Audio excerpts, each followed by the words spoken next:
দেখুন রকেট কিভাবে আকাশে ওঠে। এখানে স্টারশিপ ফ্লাইট 8 নামক একটা রকেট আকাশে উঠতেছে। রকেটটির পিছনে অনেকগুলা আগুনের কুণ্ডলী।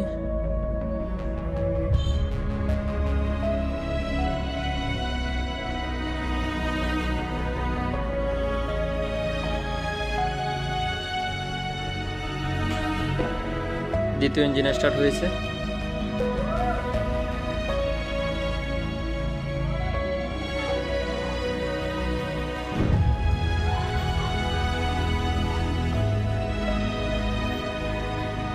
আবার নিজস্ব কক্ষপথে চলে আসছে, ল্যান্ডিং করছে।